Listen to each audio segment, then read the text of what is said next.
Graves incidents techniques à bord de la navette spatiale américaine Columbia. L'atterrissage retardé de plusieurs heures aura lieu en principe à minuit 50 heure française.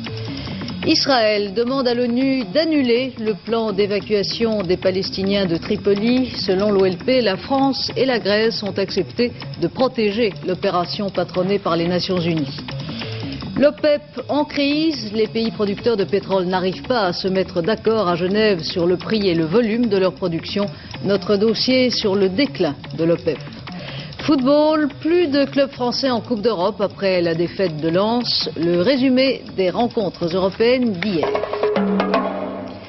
Madame, Monsieur, bonsoir. Depuis près de 10 jours, la navette spatiale américaine Columbia et son laboratoire européen vaquaient dans l'espace en toute harmonie. La moisson des résultats scientifiques obtenus est telle que les responsables américains et européens parlaient déjà de triomphe. Et puis en fin de matinée, au moment où l'équipage amorçait des manœuvres de retour vers la Terre, coup de théâtre et branle-bas de combat au quartier général de la NASA, un ordinateur de bord tombe en panne. L'atterrissage est retardé. Il aura lieu en principe, si tout va bien, à minuit 50.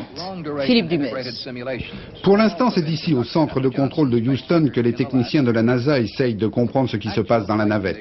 Après, ils indiqueront à John Young, le commandant de bord, la marche à suivre. À bord de la navette, ce sont maintenant 2 des 5 ordinateurs de pilotage qui ne fonctionnent plus correctement. Ils sont très importants lors de la rentrée dans l'atmosphère pour que la navette se présente bien. Alors il ne faut pas prendre de risques, d'autant qu'un moteur de positionnement est aussi tombé en panne.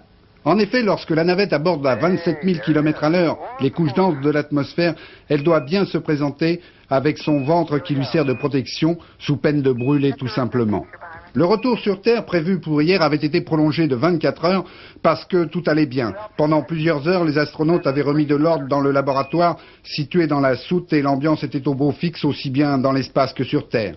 Depuis 10 jours, il y avait bien eu quelques petits problèmes, mais rien de grave. Ce vol qui emmenait pour la première fois donc un laboratoire spatial conçu et réalisé par les Européens avait fort bien débuté le 28 novembre dernier avec un décollage aussi précis que spectaculaire. Pratiquement toutes les 72 expériences prévues au programme ont été réalisées et certaines avec succès puisqu'on a déjà des résultats en particulier sur l'étude du mal de l'espace ou sur l'équilibre de l'homme en apesanteur. En physique des matériaux, ce sont des alliages nouveaux qui ont été réalisés, mais le dépouillement des expériences demandera encore beaucoup de temps. On se félicitait donc autant en Amérique qu'en Europe de ce succès, mais c'était un peu oublié que la conquête de l'espace n'est pas aussi facile qu'on le souhaiterait. Les informaticiens sont maintenant perplexes. Il y a certes pas mal de sécurité, mais en tout cas, la navette a encore au moins 2 jours de réserve en vivres et combustible et l'équipage reste malgré tout optimiste. Atterrissage donc en principe à minuit 50. À Madrid, après la collision au sol hier entre 2 avions espagnols, collision qui a fait officiellement 93 morts et 42 blessés, le brouillard s'est dissipé ce matin, mais les enquêteurs et les responsables de l'aéroport butent sur la même évidence. Quel qu'ait été le rôle du brouillard et de l'erreur humaine, l'aéroport de Madrid, l'un des plus actifs d'Europe, est sous-équipé. Il n'y a pas de radar au sol et la signalisation des pistes est insuffisante. Isabelle Béchler et notre envoyé spécial Claude Crespo. L'aéroport de Madrid-Barajas était désert cet après-midi quand nos reporters ont reconstitué le parcours du DC-9 d'Aviaco. No entry, vous le voyez, il n'aurait pas dû prendre cette piste. Elle est balisée de bleu sur les côtés et au centre, sur la ligne jaune, de petits réflecteurs verts la signalent aussi. Mais à cause du brouillard, le pilote du DC-9 n'a pas compris l'interdiction et est allé se jeter de plein fouet dans le nez du Boeing d'Iberia qui décollait. Pour les pilotes espagnols, un système de radar au sol aurait permis d'éviter l'accident. Le pilote du DC-9 a confondu la piste de roulement avec une autre à cause du brouillard. C'est sûr que la signalisation n'est pas parfaite. En l'occurrence, il y a eu conjonction entre une erreur humaine et un défaut de signalisation. En Europe, la majeure partie des aérodromes internationaux sont équipés d'un radar de sol qui permettent à la fois de les faire fonctionner normalement par temps de brouillard et assure la sécurité au sol. À Madrid, cet équipement n'existe pas car on relève moins d'une dizaine de jours de brouillard par an. Un système très cher à Madrid. Il n'y a pas un brouillard suffisant pour justifier d'installer un tel système avant qu'on installe d'autres aides à la navigation qui, elles, sont plus importantes. Par exemple, les aides électroniques à l'atterrissage de catégorie 2 qui permet d'atterrisser avec du brouillard, etc., etc. Et il y a, comme dans tout le monde, des priorités dans l'investissement. Il ne faut pas investir dans des aides à la navigation qui sont utilisées très rarement. En France, seul l'aéroport de Roissy est équipé de ce système. Orly sera équipé dans les semaines qui viennent. Le fameux radar, le voici. Son efficacité a été éprouvée depuis 15 ans en Grande-Bretagne. Il faut savoir que par temps de brouillard, juché dans sa cabine à 15 mètres de haut, le pilote ne voit pas le nez de l'avion et encore moins le sol. Ce radar au sol, qui a 10 km de portée, permet de repérer tous les appareils qui volent à moins de 1500 pieds, soit 500 mètres d'altitude. Tous les mouvements au sol sont également visualisés sur l'écran de la tour de contrôle. Israël étudie toutes les possibilités d'agir contre le projet d'évacuation des Palestiniens fidèles à Yasser Arafat, assiégés à Tripoli, au Nord-Liban. C'est ce qu'a déclaré le Premier ministre israélien Yitzhak Shamir en rendant visite ce matin aux blessés de l'attentat d'avant-hier à Jérusalem, attentat qui a fait 4 morts et qui a été revendiqué par l'OLP. Israël a officiellement demandé aux Nations Unies, qui patronnent l'opération, d'annuler le plan d'évacuation. Et à Tripoli, le porte-parole de Yasser Arafat a pourtant précisé que la France et la Grèce avaient accepté d'assurer la protection des Palestiniens qui se préparent à partir. Bernard Benyamin et Didier Epelbaum. Des tirs d'armes automatiques, des rues vides, voilà le visage de Tripoli à 24 heures, semble-t-il, de ce qu'il faut bien appeler la deuxième évacuation du Liban, de Yasser Arafat et de ses hommes. Malgré cette impression de désolation, tout est prêt pour le départ. On n'attend plus ici que les navires grecs battant pavillon des Nations Unies. Du reste, le porte-parole de l'OLP était plutôt souriant et détendu cet après-midi pour annoncer l'accord intervenu entre combattants palestiniens. Il en profitait pour réclamer la protection de la Ligue arabe, de l'Union soviétique et de la France pour l'évacuation proprement dite. Tout est prêt et pourtant 2 incertitudes subsistent. La première est de taille, vient d'Israël, où, comme va nous le confirmer Didier Epelbaum, un message du Premier ministre Yitzhak Shamir à l'ONU en fin d'après-midi risque de tout remettre en cause. Israël fait tout pour laisser planer le doute sur ses intentions. Nous examinons toutes les possibilités, a déclaré le Premier ministre Shamir au cours d'une visite aux blessés de l'attentat d'avant-hier à Jérusalem. Mais les observateurs ici ne croient pas qu'Israël osera attaquer des navires battant pavillon de l'ONU. Israël a bien laissé partir Arafat de Beyrouth l'année dernière. Mais M. Shamir a demandé officiellement à l'ONU l'annulation des dispositions prises pour l'évacuation de Tripoli. Comment l'organisation internationale peut-elle couvrir les assassins qui ont revendiqué l'attentat de Jérusalem, a demandé M. Shamir, qui a souligné comme un phénomène positif la condamnation de l'attentat par 5 personnalités palestiniennes de premier plan en Cisjordanie. Finalement, l'attitude d'Israël peut être éclairée par cette déclaration d'un proche collaborateur de M. Shamir. Nous ne devons rien faire pour sauver Arafat, mais nous ne devons pas le tuer. Les rebelles s'en chargeront. Et ce n'est pas tout, la deuxième incertitude concerne les dissidents palestiniens. Resteront-ils à Tripoli pendant que les loyalistes embarqueront à bord des navires grecs? Yasser Arafat n'y tient pas, mais la question n'a pas été clairement tranchée au cours des discussions. Voilà pourquoi on se montre très prudent ce soir à Tripoli. Si les premiers Palestiniens pourraient quitter dès demain le sol libanais, il y a des chances pour que l'opération d'ensemble prenne beaucoup plus de temps. Les parties concernées le savaient, puisqu'elles ont prévu un délai de 15 jours pour l'évacuation complète de Tripoli. Réunis ce matin à Bruxelles à l'occasion de la conférence ministérielle de l'OTAN, les 4 ministres des Affaires étrangères des pays qui participent à la force multinationale au Liban, le français Claude Cheysson, l'américain Schultz, le britannique Howe et l'italien Andreotti, ont réaffirmé leur intention de maintenir leur contingent à Beyrouth afin d'aider le Liban à parvenir à la paix et à la réconciliation nationale, selon les termes de M. Cheysson. Peu après l'ouverture de cette session ministérielle de l'OTAN, où les délégués se félicitaient du bon déroulement du processus d'installation des euromissiles, l'Union soviétique annonçait son intention de suspendre les négociations de Genève sur les armes stratégiques. Négociations poursuivies depuis 14 mois avec les États-Unis sans grand résultat. 2 semaines donc après le retrait de Moscou des négociations sur les euromissiles, le Kremlin rédite encore sa position et pourrait même annoncer une rupture des négociations stratégiques. Washington affirme sa volonté de poursuivre par tous les moyens le dialogue et les milieux de l'OTAN sont d'accord pour ne pas dramatiser la portée de la décision soviétique. Par ailleurs, le Conseil atlantique a désigné à l'unanimité le nouveau secrétaire général de l'OTAN en remplacement du Hollandais Joseph Luns. Il s'agit de Lord Carrington, l'ancien ministre britannique des Affaires étrangères. Venons-en maintenant aux affaires françaises et d'abord aux propos très vifs tenus aujourd'hui par le secrétaire général du Parti communiste, Georges Marchais, à l'égard de la politique industrielle du gouvernement. Visitant une usine à Ivry-sur-Seine, l'usine de roulement à billes SKF, occupée depuis plus d'1 mois par les ouvriers, M. Marchais a déploré, je le cite, qu'avec un président de gauche, un gouvernement de gauche et une majorité de gauche à l'Assemblée, il serait négatif qu'on ait recours aux méthodes et aux pratiques de la droite contre les travailleurs en lutte. Fin de citation. Un pavé dans la mare du ministre de l'Industrie, Laurent Fabius, et ce, au lendemain d'un sommet PSPC qui devait renouer la solidarité de la majorité. Paul Amar. Absolument, Christine. Et les dirigeants du Parti socialiste doivent être surpris ce soir. Ils se souviennent encore précisément de cette rencontre avec Georges Marchais jeudi dernier, rencontre importante, conclue par un communiqué commun et solennel, un véritable hymne à la solidarité. 7 jours plus tard, première fausse note, avec cette critique virulente de Georges Marchais contre Laurent Fabius, le secrétaire général du Parti communiste accuse implicitement le ministre de l'Industrie d'ignorer ou de sous-estimer la gravité de la situation dans de nombreuses entreprises de la région parisienne. Georges Marchais sait pourtant très bien que Laurent Fabius, très proche du président de la République, ne définit pas sa politique industrielle sans l'aval de François Mitterrand. L'attaque n'est donc peut-être pas innocente. Mais pourquoi prend-il ainsi le risque d'engager une nouvelle polémique avec les socialistes ?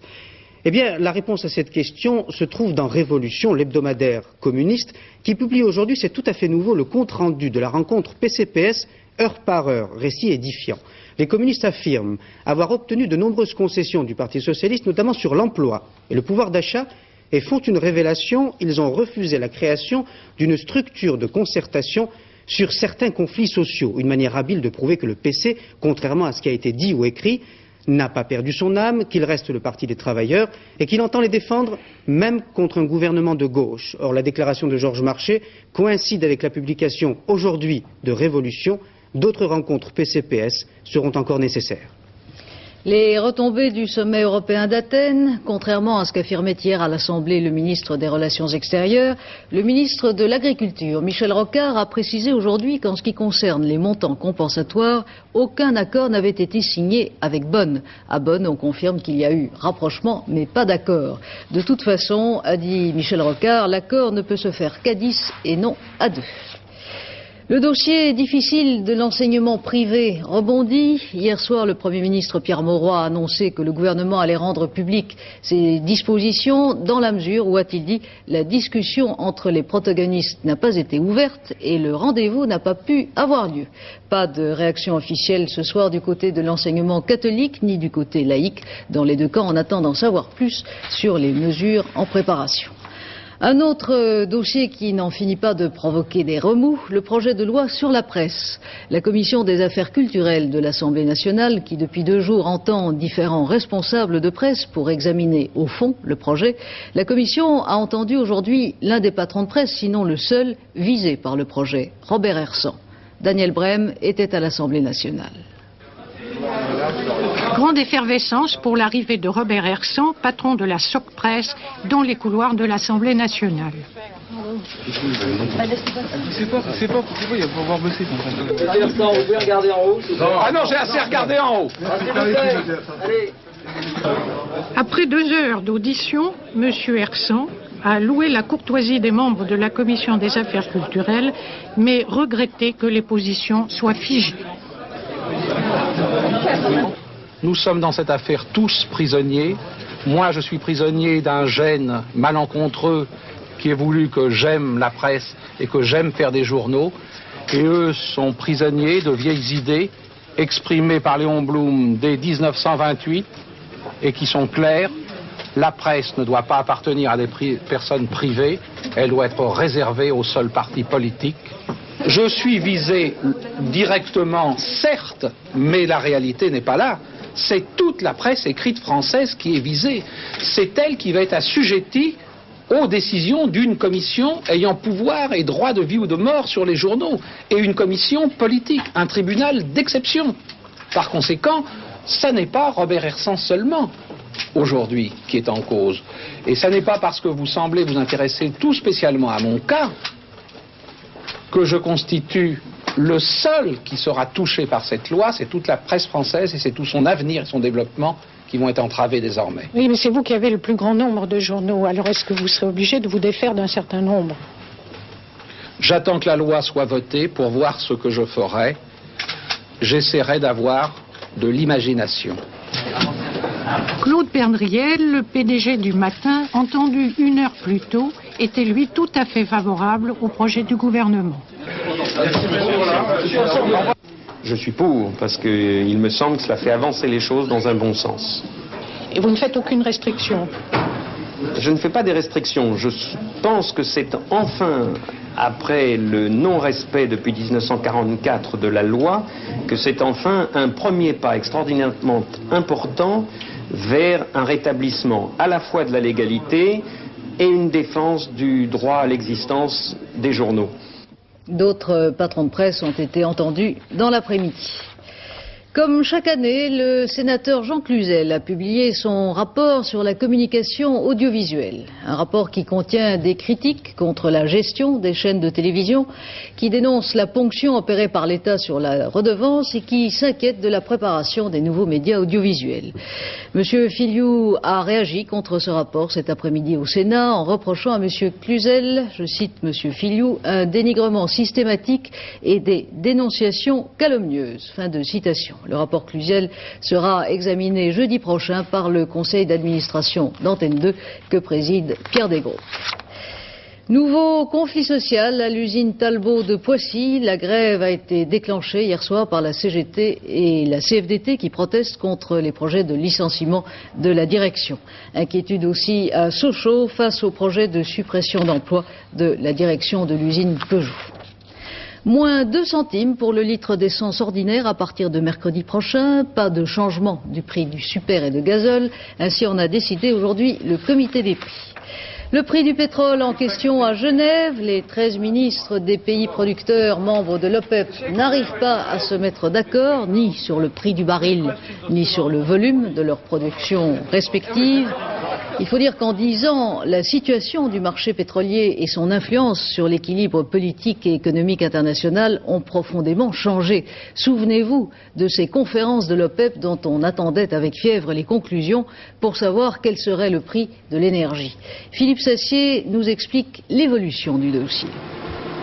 6 octobre 1973, les chars d'Anwar el-Sadat attaquent ceux de Golda Meir. Une fois de plus, les sangs arabes et juifs vont couler.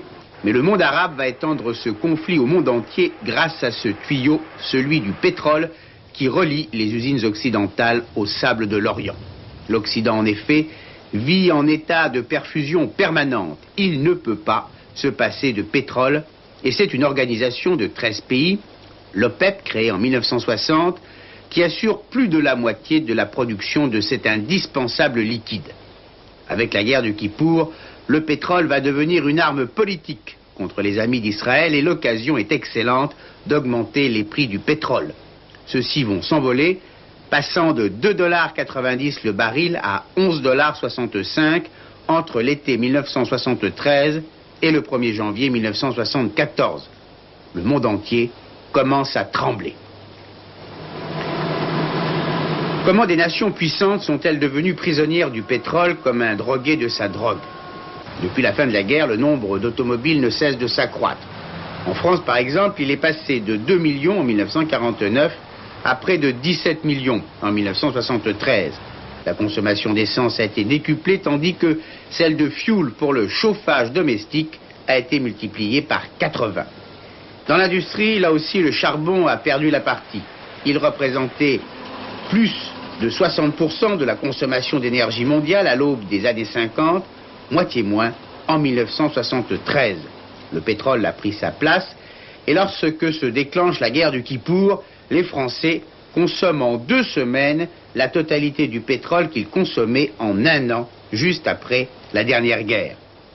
Le piège est prêt à fonctionner, l'OPEP nous tient à la gorge, même si entre 1974 et 1979, les prix ne vont guère bouger. Le départ du Shah et la révolution iranienne sont un coup de massue pour l'Occident. C'est le 2e choc pétrolier. L'Iran, à un moment, cessera même complètement ses ventes. Et malgré les efforts de Sheikh Yamani, le ministre saoudien du pétrole, la pénurie devient réelle.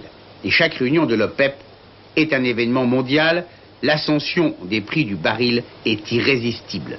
12 $ en janvier 1977, 18 $ en juillet 1979, 28 $ en juillet 80, 34 $ en novembre 1981. Et puis, la spirale va se casser. En mars 1983, les prix du pétrole baissent pour la première fois depuis 10 ans. De la pénurie, on est passé à l'abondance. Pourquoi? Eh bien, avec la crise économique, la consommation de pétrole a diminué et tous les pays ont fait des efforts d'économie.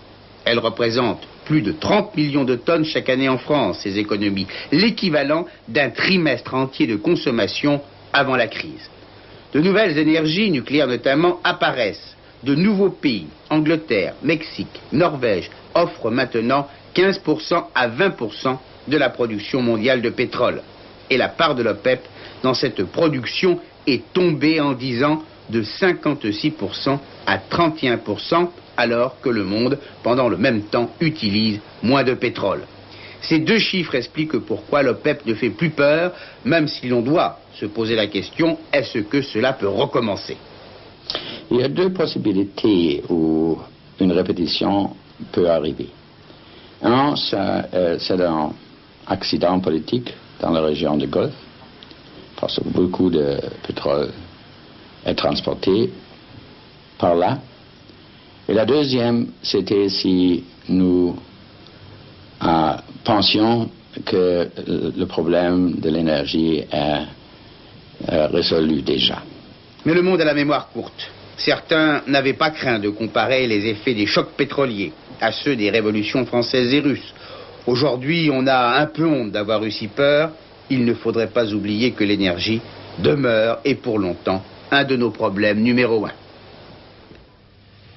Inculpation officielle aujourd'hui à Bonn du ministre ouest-allemand de l'économie, Otto Lambsdorff. Inculpation pour corruption.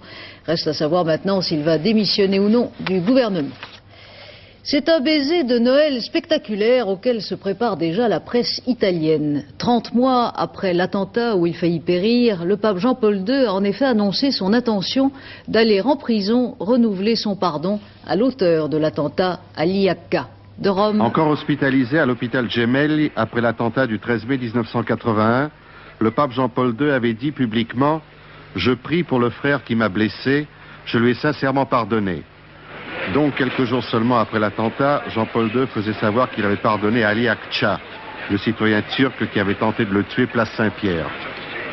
Ali Akça, lui condamné à la détention à vie par un tribunal italien, a écrit au pape de sa prison pour lui demander pardon et pour lui dire qu'il regrettait ce qu'il avait fait. Il a déclaré à plusieurs reprises qu'il respectait beaucoup Jean-Paul II. Le Vatican n'a pas confirmé que le pape Jean-Paul II allait rencontrer Ali Akça le 26 décembre à la prison romaine de Rebibbia. Ce qui est sûr, c'est que le pape ira bien à Rebibbia pour y célébrer une messe devant les détenus. Il y en a 2000, dont un certain nombre de terroristes. On prendra évidemment des mesures de sécurité exceptionnelles.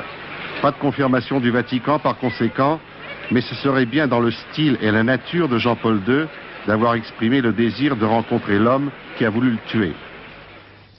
C'est un meurtre de sang-froid, un meurtre délibéré qui a eu lieu hier soir à Montreuil, dans la Seine-Saint-Denis.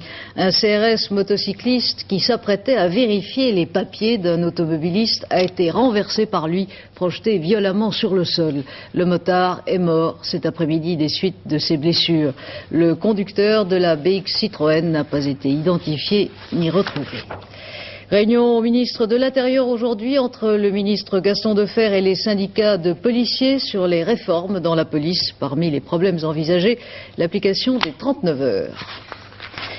Place au sport maintenant et d'abord au ski. La journée a été moins bonne aujourd'hui pour les skieuses françaises à Val d'Isère que celle d'hier. La deuxième descente comptant pour la Coupe du Monde a été remportée aujourd'hui par la Suissesse Maria Walliser. La première française Claudie Emonet est 15e. Demain, descente homme. Football, il n'y a plus une équipe française en Coupe d'Europe. La dernière en lice, le Racing Club de Lens, a été éliminé hier soir par Anderlecht qui s'est imposé 1-0.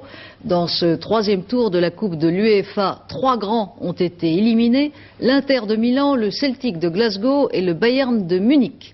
La sélection des plus beaux buts de cette soirée européenne avec Thierry Roland. Et tout d'abord à Bruxelles, un dégagement dans l'axe du but et malgré un super Jean-Pierre Tempet, les joueurs du Racing Club de Lens qui tenaient jusqu'à ce moment vont céder sur ce but de Degré. 1-0, c'était nécessaire et suffisant. Il y avait beaucoup de vent à Split et regardez ce que cela donne lorsqu'il y a du vent, l'ennemi numéro 1 du football et du footballeur sur un terrain. 1-0, Zlatko Vijovic a marqué et le vent souffle et le vent souffle. Alors, le gardien de Nice se saisit du ballon et dégage comme il en a l'habitude à la main. Mais il a oublié le vent curieux, le vent fripon qui bloque le ballon. Alors, c'est un deuxième but, l'un des plus surprenants de l'année. 2-0, Hajduk Split a battu Radnički Nice. Tottenham sur son terrain de White Hart Lane contre le Bayern de Munich. Le Bayern qui avait gagné le match aller 1-0, qui a tenu 52 minutes exactement jusqu'à ce but de l'Écossais Archibald. Et c'est à 2 minutes de la fin que Falco a donné la qualification aux Londoniens 2-0 avec l'aide du poteau. L'équipe la plus impressionnante sur un sol enneigé, l'équipe tchécoslovaque du Sparta de Prague, en maillot violet, culotte blanche. 4 buts extraordinaires en première mi-temps, des frappes imparables comme celle-ci de Chovanec dès la 3e minute. Ce coup de tête de Beznoska sur un coup franc, 2-0, on joue depuis 9 minutes seulement, et les Tchèques avaient déjà gagné 3-2 le match aller. 30e minute, une demi-heure de jeu, Choukravi fait passer le score à 3-0 en faveur du Sparta de Prague contre cette équipe d'Elton John, l'équipe de Watford. Et juste avant la mi-temps, 42e minute, Yarolim porte le score à 4-0. Les joueurs d'Elton John se souviendront du Sparta de Prague. Déception pour l'Inter de Milan sur sa pelouse de San Siro, puisque c'est Magyar pour l'Austria de Vienne qui ouvre la marque à la 72e minute. 7 minutes plus tard, exploit technique de Bani qui va marquer pour les Bleus et Noirs de l'Inter, mais ce sera insuffisant et l'Inter sera éliminé. Enfin, à Glasgow, belle victoire de Nottingham Forest qui marque 2 buts. Hod à la 53e minute et puis sur un centre en retrait, Walsh à la 74e minute. McLeod de la tête sauvera l'honneur, mais Nottingham Forest éliminera le Celtic de Glasgow. Tirage au sort des Coupes d'Europe demain à Zurich. Les résultats et les rapports du quartet de Vincennes aujourd'hui, 15-14, 13-12. Dans l'ordre, les 5 francs placés rapportent 28 962 francs et dans un ordre différent, 2 413 francs 50. Parlons maintenant du temps de demain. Alain Gillot-Pétré qui arbore une pochette voyante mais très subtile. Ah oui, c'est pas souvent qu'on ressort la pochette blanche qui signifie la neige. En effet, nous allons de mal en pis, Une zone de mauvais temps a abordé le nord-ouest du pays cet après-midi. Elle va s'enfoncer cette nuit sur le bassin parisien. Attention donc au verglas demain car le sol est gelé. Voici la carte pour demain. Donc cette zone de pluie, nous la retrouverons en milieu de journée. De l'Aquitaine au bassin parisien, au sud du bassin parisien, à la Sologne, au nord du Massif central, au Morvan et au nord-est, où bien entendu elle donnera de la neige sur les Vosges et peut-être même en plaine, en tout cas les plaines du nord-est. Cette zone se décalera ensuite vers la Méditerranée où auparavant Il aura fait beau, mais ça se gâtera en fin de journée. Une zone intermédiaire des Pyrénées au centre du Massif central et au nord des Alpes, où il y aura simplement des nuages le matin, des brouillards givrants, attention encore au verglas. Et l'après-midi, cette zone de pluie se décalant, et comme ce sont des montagnes, bien entendu, cela donnera de la neige. Tant mieux pour les sports d'hiver. Après, sur le nord-ouest, progressivement, le ciel se dégagera très peu. Ça restera très chargé avec quelques petits éclaircies et toujours des averses. Le baromètre est en baisse, notre cyclone s'en va vers le sud, vers l'Espagne. Les températures, les gelées... Ah, excusez-moi. Petite erreur, il faut que je revienne sur ma carte pour vous donner les gelées. Je vous prie de m'excuser, 0 degré sur l'Aquitaine, moins 3 sur le centre et moins 2 au nord-est avec le verglas. Il vaut mieux connaître ces températures négatives. Pardon. Les températures de l'après-midi cette fois, de 6 à 10 degrés sur la moitié nord et de 3 à 15 degrés sur la moitié sud, 15 degrés à Nice. Mais vous voyez qu'on est plus près de 8 degrés de moyenne que de 15 degrés à Nice. Demain, c'est le vendredi 9 décembre, 2 minutes de soleil en moins, ça baisse encore. Levé 8h33, couché 16h52 et c'est Saint-Pierre-Fourier. À 22h45, dernière édition du journal avec Claude Sérillon et un spécial basket Coupe d'Europe, la deuxième mi-temps de la rencontre Limoges-Virtus de Rome. Demain à 12h45, antenne de midi, 18h30, c'est la vie et je vous retrouverai demain à 20h. Très bonne soirée.